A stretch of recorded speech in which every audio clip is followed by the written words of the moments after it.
La DevCon, alors pour ceux qui ne savent pas ce que c'est, la DevCon, c'est tout simplement une conférence sur le hacking, le piratage et la sécurité informatique. Elle se tient chaque année aux États-Unis, la plupart du temps à Las Vegas, au Nevada. Alors cette année, elle n'a pas pu avoir lieu, comme vous vous en doutez, à cause du coronavirus. Mais si vous vous intéressez au hacking et à la sécurité informatique, vous devez sûrement connaître. Si ce n'est pas le cas, je vous invite à rester jusqu'à la fin de la vidéo. Vous allez apprendre beaucoup de choses.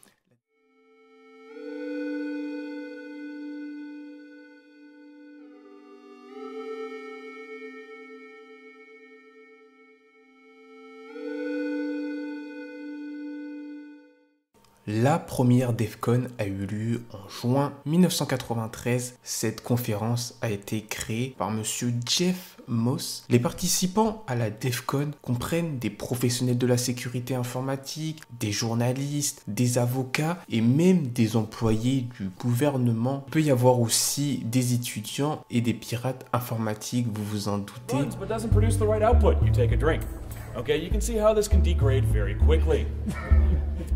L'événement, il se compose comment? Eh bien, il se compose de plusieurs intervenants sur des sujets liés à la sécurité informatique. Il y a également des défis et des compétitions en cybersécurité. Pour le 20e anniversaire de la DevCon, un film a même été réalisé et je vous invite vivement à le voir car il est super intéressant. Je vous mets le lien en description. Ça s'appelle DevCon, le documentaire, tout simplement.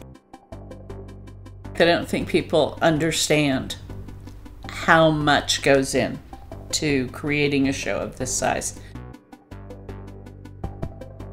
Et donc ce film suit les 4 jours de cette conférence. Il suit bien évidemment les participants, mais aussi le personnel de la conférence. Donc c'est assez intéressant. Ce documentaire de plus couvre l'histoire ainsi que la philosophie qui se trouve derrière DevCon et qui en a fait son succès. J'aimerais aussi faire un point sur les badges noirs. C'est un sujet intéressant dans la DevCon. Alors c'est quoi les badges noirs ou alors black badge? C'est plus courant en anglais. En fait, c'est une haute distinction. Ça veut dire, si vous avez ce badge, et ben, c'est que vous pesez dans le game, vous pesez dans le domaine du hacking. Alors, c'est vraiment, voilà, les plus gros hackers qui ont réussi, les plus gros concours et les plus gros défis. Voilà, on ne le donne pas à n'importe qui. Et ce badge noir, il sert à quoi? Il sert, en fait, tout simplement à avoir une entrée gratuite à vie pour chaque conférence de la DevCon. Alors, pour terminer, les amis, j'aimerais vous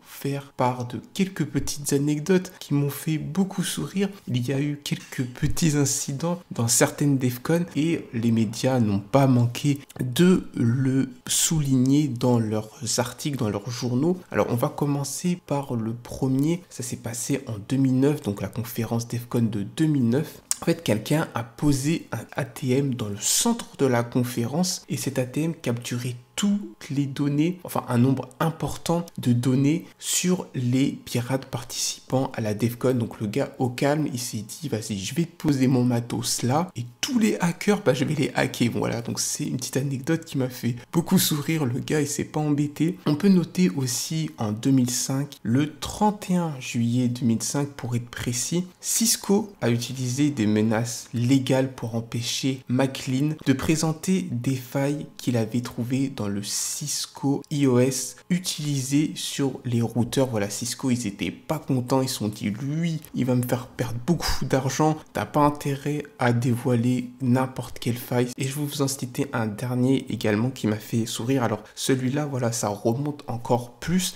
c'est 2001, le 16 juillet 2001 pour être précis, le programmeur russe Dmitry Kliarov, bon, excuse-moi mon ami si je te prononce mal ton prénom, c'est pas évident le russe. Donc il a été arrêté carrément lui le lendemain de la conférence pour avoir écrit un logiciel permettant de décrypter le format de livre électronique d'Adobe. Voilà, pareil, Adobe, ils étaient pas contents. Donc voilà, j'espère que ces petites anecdotes t'ont plu. Est-ce que toi tu connaissais la DevCon? Dis-le moi dès maintenant en commentaire. Moi c'est vraiment une conférence à laquelle j'aimerais participer un jour, c'est sûr, et même plusieurs fois avec plaisir. Donc j'espère vraiment qu'un jour je pourrai m'y rendre et pourquoi pas vous faire une vidéo, ça serait super sympa. Les amis, j'espère que cette vidéo t'a plu. Si c'est le cas, ça. Et si tu n'es pas déjà abonné, eh bien n'hésite pas à cliquer sur le bouton s'abonner pour ne pas rater une prochaine vidéo. Et je te dis à très bientôt. Salut!